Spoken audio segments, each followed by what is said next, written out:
भारत की माटी, भारत की जमीन और भारत में रहने वाले लोग, उनको सेकुलरिज्म की जरूरत ही नहीं है।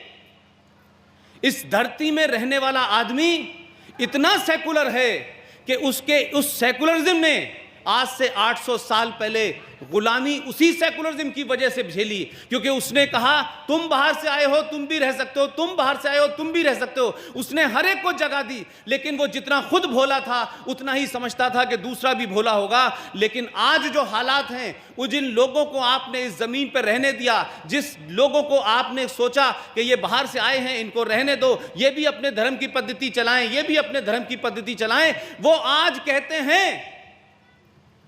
ये कहते हैं कि हमने 47 में पाकिस्तान लिया था और अब हम हिंदुस्तान का एक और बंटवारा चाहते हैं। तो मैं मानता हूं कि भारत के उस राष्ट्रवादी समाज को, भारत के उन राष्ट्रवादियों को यह सोचना चाहिए कि हमसे कहां गलती हुई है। और जो मैं समझता हूं वो गलती आपसे यह हो रही है, लगातार इस बात की गलती हो रही है कि जितने भोले, जितने ईमानदार इस देश की मेजॉरिटी के लोग हैं, वैसे ही वो उन लोगों को भी समझते हैं जो बाहर से आए हैं।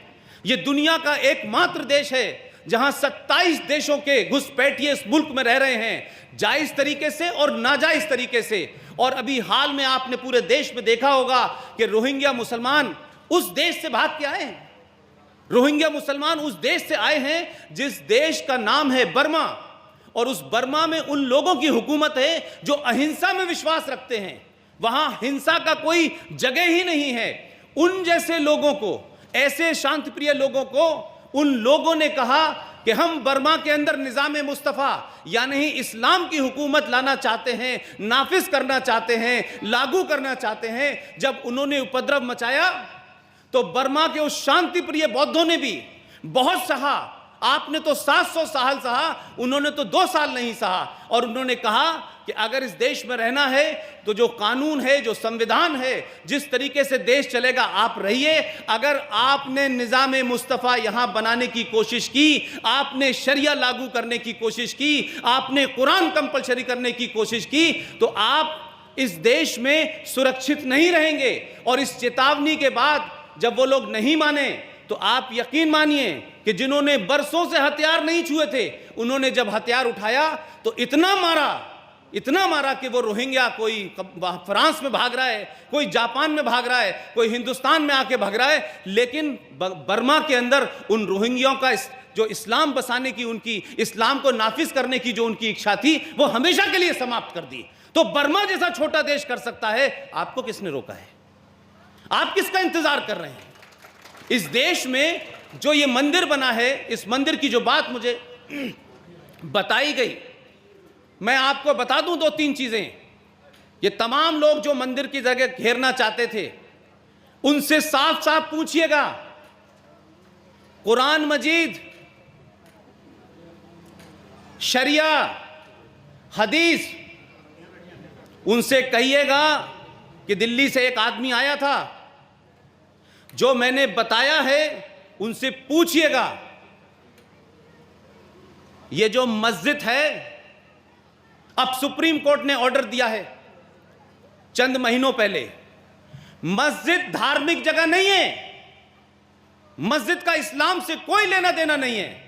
अब जब सुप्रीम कोर्ट ने कह दिया तो हिंदुस्तान के एक भी मुसलमान ने इस पे ये आवाज नहीं उठाई कि मस्जिद जो है वो धार्मिक जगह है। मस्जिद नमाज पढ़ने की जगह हो सकती है, लेकिन उसकी कोई महत्वता इस्लाम में नहीं है। इसीलिए इस्लाम में कहा गया है कि आप सड़क के ऊपर हो, चौराहे के ऊपर भी हो, आप कहीं भी हो, आप एक टुकड़ा कपड़े का बिछाइए और काबे की तरफ अपना मुंह करिए और नमाज पढ़ लीजिए। तो आप उनसे कहिए कि एक तो इस्लाम के अंदर मस्जिद का कोई वजूद नहीं है, नंबर 1। नंबर 2, उनसे यह कहिए कि कुरान मजीद और हदीस और मोहम्मद साहब ने जो कहा है, अगर उसी को सच मान लें, अगर उसी के मानने वाले हैं, तो ये बताएं कि मस्जिद उस जगह नहीं बन सकती जहां विवाद हो जाए, जहां किसी ने ऑब्जेक्शन कर दिया हो, जहां किसी ने उसकी मनाही की हो। अगर वहां मस्जिद बनेगी तो कुरान, इस्लाम, शरिया कहता है वो मस्जिद हराम है, वहां नमाज पढ़ना हराम होगी। फिर ये इस देश के अंदर मस्जिदें बनाने की होड़ क्यों लगी हुई है? मंदिरों को तोड़कर मस्जिद बनाने की होड़ क्यों लगी हुई है? हम सब जानते हैं कि इस पूरे 700 साल के आपके गुलामी के दौर में, बाबर से लेके अकबर और अकबर से लेके औरंगजेब, इस देश में 40,000 मंदिरों को आपने मस्जिद नहीं बनाई, आपने मंदिरों के ऊपर के हिस्से को तोड़ा, गुम्मद बना दी और मस्जिद बना दी आपने। अगर आप आते, जैसे जामा मस्जिद बनी थी, जैसे और मस्जिद बनी थी, तो मस्जिद बनाते। लेकिन आपने इस देश में राज करने के अलावा जो इस देश के बहुसंख्यक लोग थे, जो सहिष्णु लोग थे, जो टॉलरेंट लोग थे, जो आपके साथ आक्रांता की तरह बात नहीं करना चाहते थे, आपने उनके भोलेपन का फायदा उठाया और इस देश में 40,000 मंदिरों को तोड़ा और मस्जिदें बनाई। सवाल सबसे बड़ा यह है कि अगर कुरान की बात भी सच मान लें, हदीस की बात भी सच मान लें, मोहम्मद साहब ने जो बातें कही हैं उसको भी सच मान लें, वो 40,000 मंदिर जो मस्जिद में कन्वर्ट हो गए हैं, जो भी मुसलमान उसमें नमाज पढ़ता है वो नमाज हराम है, इस्लाम में उसको एक्सेप्ट ही नहीं किया जा सकता। लेकिन ये झूठ इस देश में चल रहा है, लगातार चल रहा है। हम तो आज़ादी के बाद भी, इस सब के बाद कि हमने बहुत कुछ खोया और इतने लोग हमारे मारे गए, इतना कन्वर्जन किया, आपने अत्याचार किया, लेकिन फिर भी इस देश का 80% समाज आपकी ठोड़ियों में हाथ डाल रहा है, आपसे कह रहा है कि हमें साथ रहना है।